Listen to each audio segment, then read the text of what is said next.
Discussion and possible action to enter into contract negotiations with the town of Cave Creek for consolidation of the Carefree and Cave Creek municipal courts. Mr. Neiss. Thank you, Mayor, members of the council. Let me give you a little background for the benefit of the audience before we step forward and talk about potential contract negotiations. Back in 2009, in the midst of the recession, the mayor and I began to investigate how the town of Carefree can save money. We looked at every stone and turned over every stone. One of those stones was the court. And we went down to the presiding judge at the Superior Court and asked him how we could be a little bit more efficient. One of the topics that was raised was the possible consolidation of the courts. One of the things that really hit a note is the presiding judge at the time said, no court in the land makes money. They're all a deficit operation. It's not a profit center. Justice can't be profit. So with that being said, we said, well, the mission here then is to try and reduce that deficit.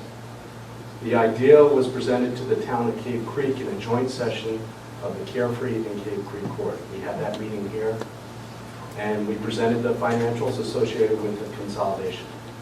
At that point in time, it was met with a lukewarm acceptance, and it died for failure of wanting to move forward with the consolidation of the court.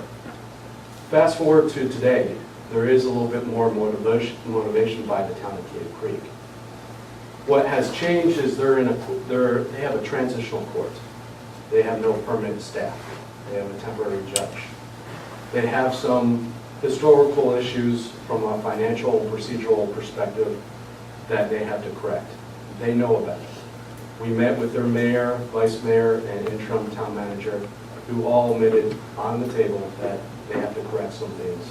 And it might make more sense Carefree to the operational aspect of the court. So as a result of those conversations, the interim town manager of Cave Creek and I had several conversations about possibly moving forward. And naturally, as you move forward, there's a lot of questions. First question is, has this been done before? The answer is yes. There's a model in Queen Creek and Gilbert that we can use as a basis, a foundation, a benchmark, to point to and say, this is a starting point. There's some idiosyncrasies that would be different than what we would be looking at with Carefree and Cave Creek. But you think about some of the common questions. How will it be consolidated? Who will operate it? Where would the consolidated court be physically located? And how would the expenses be covered? So these are some of the discussions that the interim town manager and I have had over the past month or so.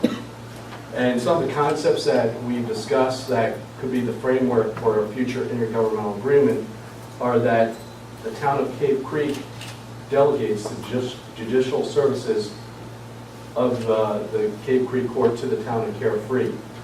And then it's consolidated, it's known as the Carefree Cave Creek Municipal Court. Our court staff would move down to the Cave Creek space upon completion of some tenant improvements.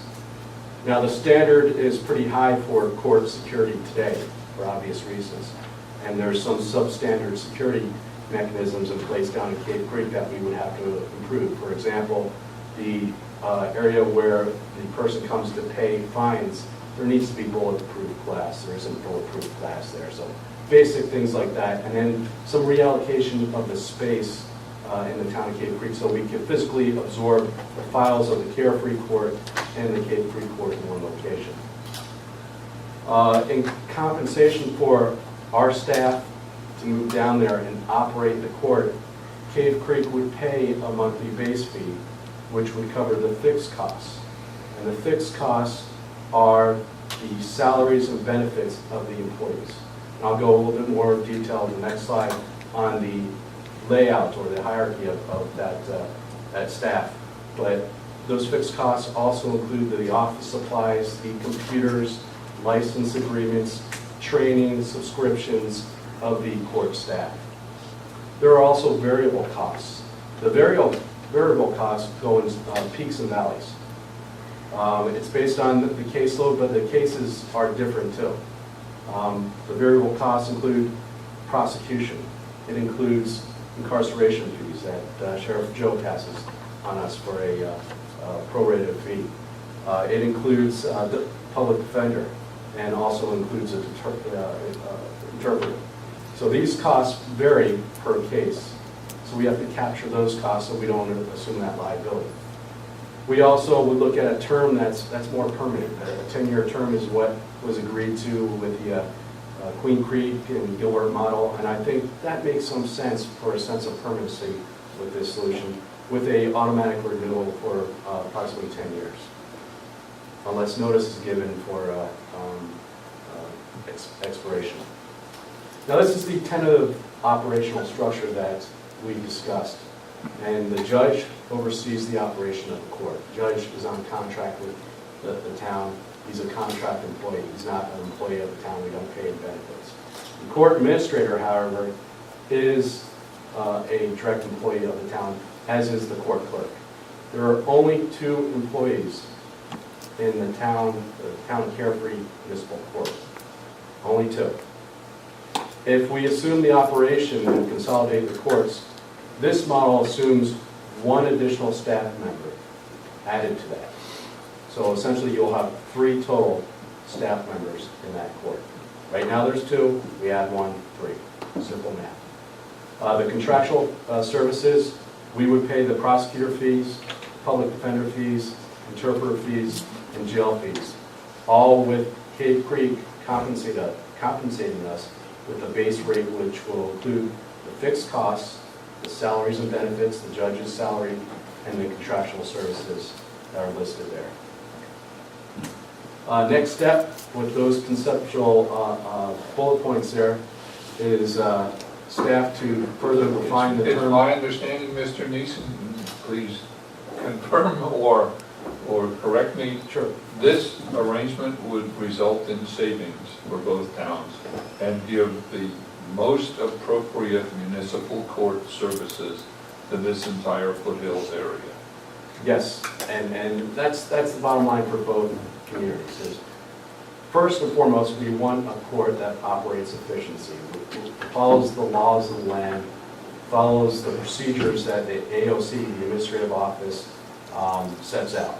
We need a court that functions properly. Secondly, we want to be as efficient as possible and save money for not only Carefree, but for Cave Creek. This has to be an equitable solution. So that's what we're trying to strive for, is an equitable solution for both communities. Now, it's interesting to note that we just discussed the MAC study. That's a cooperation between both communities. If we didn't cooperate, we wouldn't have received those funds.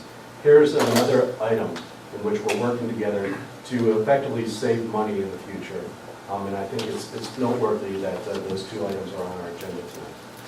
So, yes, point well taken. Thank you. We will prepare, both the interim town manager and I, an IGA that our councils, our respective councils, will review and then present a IGA at most likely a joint session in early October of both the Carefree and Cave Creek Council.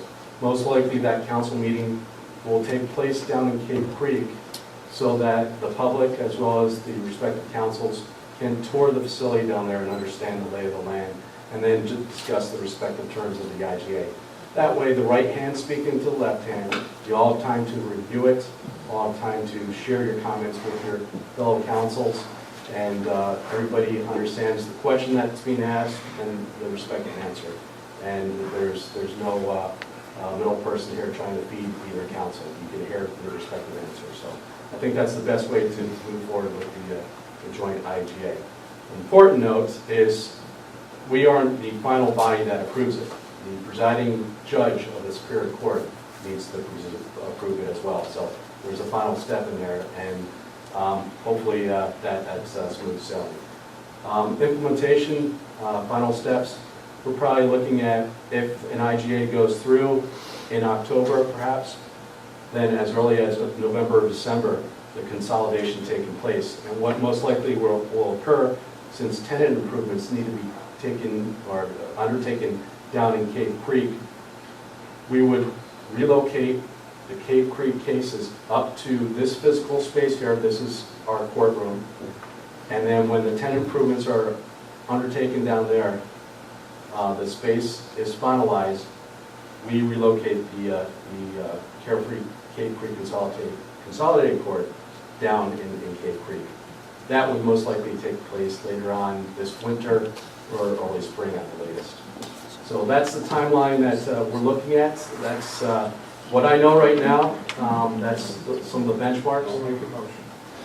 And I have a motion and a second to authorize Mr. Neiss to continue negotiations with the town of Carefree Creek in regard to combining our two municipal courts. All those in favor signify by saying aye. Aye. Any opposed? Motion carries unanimously. Thank you.